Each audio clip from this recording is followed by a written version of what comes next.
प्रभु यीशु मसीह में मेरे प्रिय भाइयों और बहनों, हमारे प्रभु और उद्धारकर्ता यीशु मसीह के पवित्र, जीवनदायी और अनंत प्रेममय नाम में मैं आप सभी का आज की दिव्य कृपा की प्रार्थना में दिल से स्वागत करता हूँ। नई सुबह, नया दिन और परमेश्वर की नई कृपा लेकर यह सोमवार हमारे जीवन में आया है। सप्ताह की शुरुआत हम अनेक योजनाओं, जिम्मेदारियों और चुनौतियों के साथ करते हैं।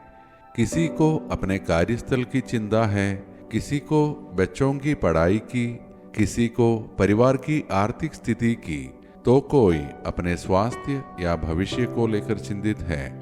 लेकिन आज प्रभु हमें एक ही संदेश देते हैं, डरो मत, मैं हूँ। जब जीवन में सब कुछ हमारी इच्छा के अनुसार चलता है, तब विश्वास करना आसान होता है। लेकिन सच्चा विश्वास तब प्रकट होता है जब चारों ओर तूफान हो, रास्ता दिखाई न दे और फिर भी हम प्रभु का हाथ थामे रहें। आज की इस प्रार्थना में हम इस सप्ताह की शुरुआत प्रभु के साथ करेंगे।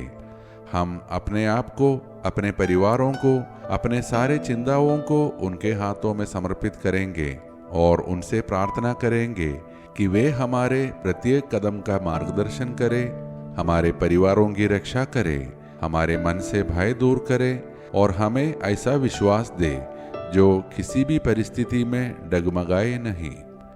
आइए अब हम अपने मन को शांत करें और श्रद्धा के साथ प्रभु के पवित्र वचन को सुने, जो लिया गया है संत मत्ती का सुसमाचार अध्याय 14 पद संख्या 22 से 36।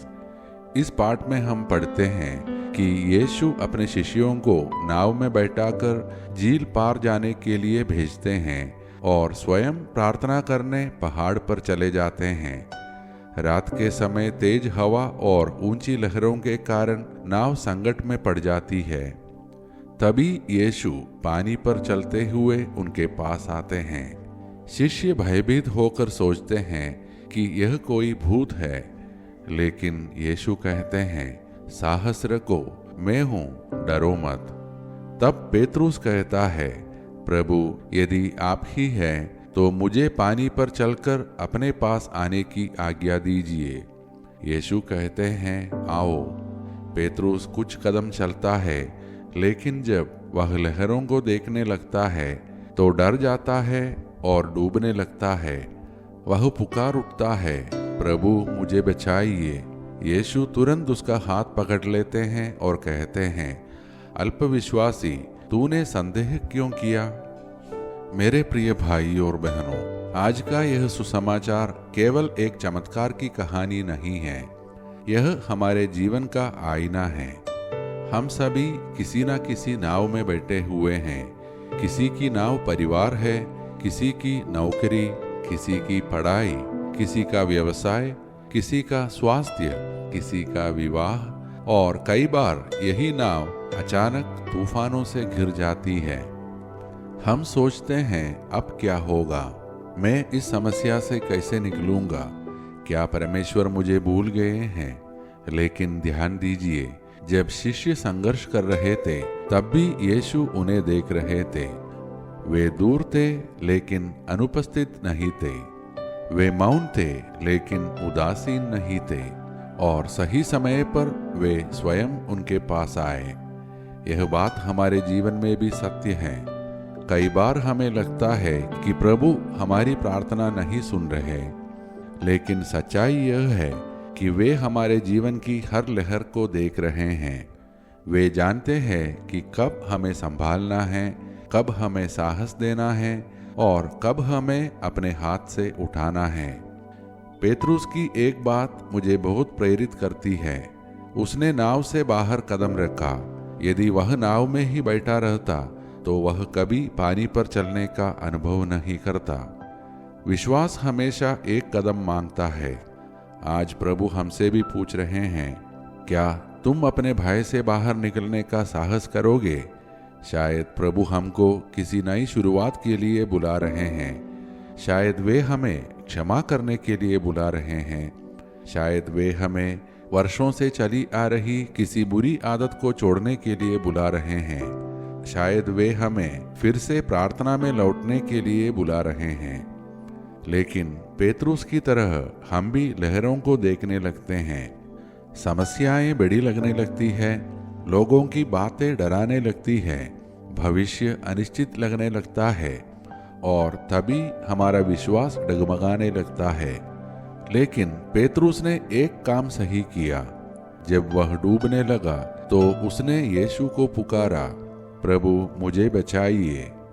उसने अपनी शक्ति पर भरोसा नहीं किया, उसने यीशु को पुकारा और यीशु ने तुरंत उसका हाथ पकड़ लिया। ध्यान दीजिए, यीशु ने पेतरुस को डूबने नहीं दिया। उन्होंने पहले उसे बचाया, फिर उसे शिक्षा दी। यही हमारा प्रभु है। वह पहले हमें संभालता है, फिर हमें सिखाता है। आज यदि हमारे जीवन में भी कोई तूफान चल रहा है तो हम याद रखें, तूफान से बड़ा हमारा प्रभु है, समस्या से बड़ा हमारा उद्धार करता है, डर से बड़ा उसका प्रेम है और मृत्यु से भी बड़ी उसकी जीवन देने वाली शक्ति है। आज पूरे विश्वास से हम कहें, प्रभु मैं परिस्थितियों को नहीं आपको देखूंगा, मैं डर को नहीं आपके वचन पर विश्वास करूंगा।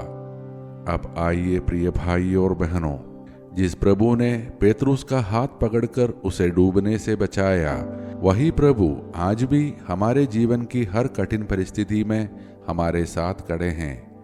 हम अपनी सारी चिंताओं, अपने परिवारों, अपने भविष्य और अपनी मनोकामनाओं को उनके चरणों में अर्पित करते हुए मिलकर प्रार्थना करें। हे सर्वशक्तिमान, प्रेममय और दयालु परमपिता परमेश्वर, इस नए सप्ताह और इस सुंदर सोमवार की सुबह के लिए हम आपका धन्यवाद करते हैं। धन्यवाद कि आपने हमें जीवन दिया, नई सांस दी और एक नया अवसर दिया कि हम आपके साथ चले। हे प्रभु, जब हमारे जीवन में कठिनाइयों की लहर उठती है तो हमें अपने भय में नहीं बल्कि आपके वचनों में स्थिर रहने की कृपा दीजिए। जब हम निराश हो तो हमें आपकी उपस्थिति का अनुभव कराइए। जब हम कमजोर पड़े तो अपने सामर्थ्य से हमें भर दीजिए। हे प्रभु, आज इस प्रार्थना में जुड़े प्रत्येक भाई और बहन की व्यक्तिगत मनोकामनाओं को स्वीकार कीजिए। जो बीमार है उन्हें शारीरिक, मानसिक और आत्मिक चंगाई प्रदान कीजिए। जो आर्थिक संकट से गुजर रहे हैं उनके लिए नए अवसर और नए द्वार खोल दीजिए।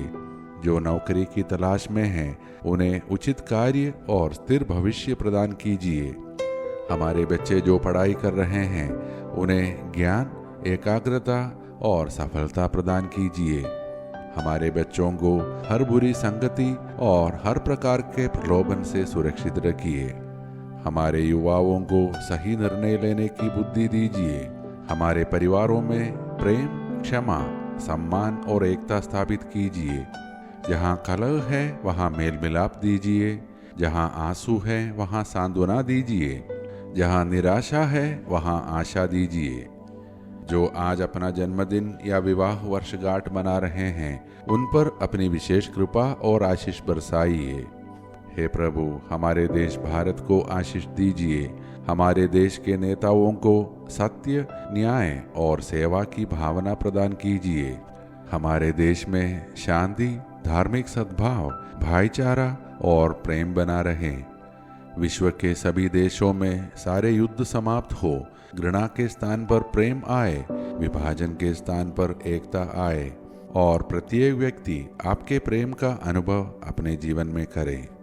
हे प्रभु, हम सभी को अचानक और अप्राकृतिक मृत्यु, दुर्घटनाओं, गंभीर बीमारियों और हर प्रकार की बुराई से सुरक्षित रखिए। इस पूरे सप्ताह में हमारे आगे आगे चलिए। हमारे प्रत्येक कदम का मार्गदर्शन कीजिए। हमारी प्रत्येक योजना को आपकी इच्छा के अनुसार सफल कीजिए। ये सारे प्रार्थनाएं और हमारे मन के अन्य प्रार्थनाएं हम समर्पित करते हैं हमारे प्रभु और उद्धारकर्ता यीशु मसीह के पवित्र और सामर्थ्यशाली नाम में, आमीन। प्रिय भाई और बहनों, आज जब हम अपने कार्य, पढ़ाई या दैनिक जिम्मेदारियों की ओर बढ़ें तो प्रभु यीशु के इन शब्दों को अपने हृदय में संजो कर रखें। साहस रखो, मैं हूँ, डरो मत। यदि आज की मनन और प्रार्थना आपके लिए आशीष बनी है तो कृपया इस प्रार्थना को अपने परिवार तथा मित्रों के साथ साझा करें जिन्हें आज विश्वास और आशा की आवश्यकता है। हम कल इसी समय फिर दिव्य कृपा की प्रार्थना में एक साथ मिलेंगे। तब तक हमारा परमपिता परमेश्वर का प्रेम, हमारे प्रभु यीशु मसीह का अनुग्रह और पवित्र आत्मा की सहभागिता हम सभी के साथ बनी रहे। आमीन।